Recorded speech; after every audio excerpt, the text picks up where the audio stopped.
Now let us discuss the topic transfer of recombinants into host cell. The recombinant vector carrying foreign DNA needs to be transferred into the suitable host cell. So there are different methods which were developed for introduction of recombinant DNA molecule into host cell.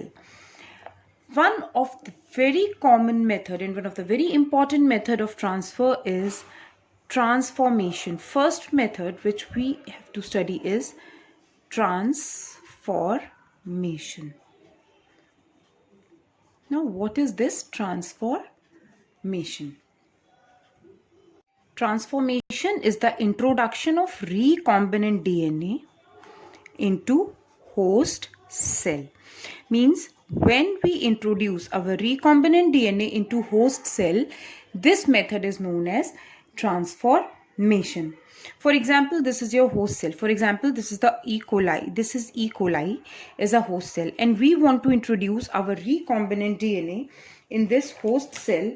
So the method is known as transformation for introduction of this recombinant DNA. For example, this is the recombinant DNA and we want to introduce this recombinant DNA in a host cell.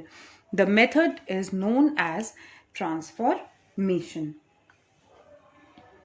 This DNA molecules comes in contact with the surface of this E. coli cell and then transformation takes place.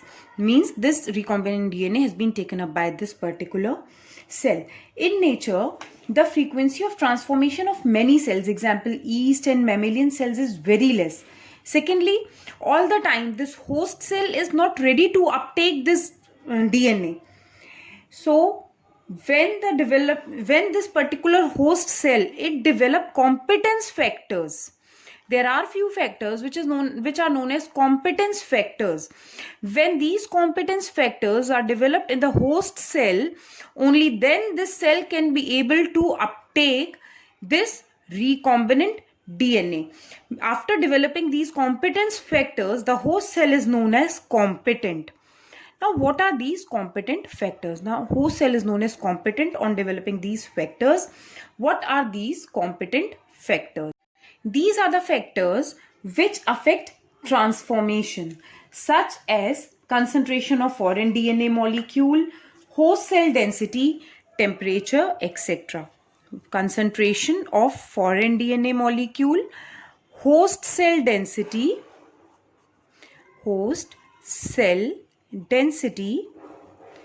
temperature, etc. These are few factors which affects the rate of transformation, Now, a temperature shock of either low temperature, that is 0 to 5 degrees, sometimes 0 to 5 degrees centigrade. So a temperature shock of either low temperature or high temperature, that is 37 to 45 degrees centigrade is required for temperature. So these are the temperatures which are required for transformation. Mendel and Higa were the two scientists, those who reported E. coli, that how E. coli cells becomes competent to uptake DNA. This is a E. coli cell.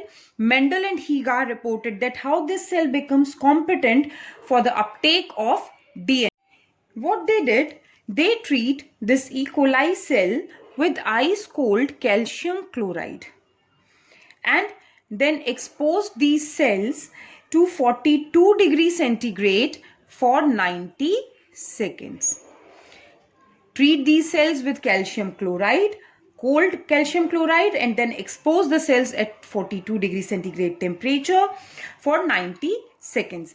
After that, these cells becomes competent for uptake of DNA. So this is all about transformation. Now this cell becomes competent and this DNA gets easily entered in this cell. This is transformation.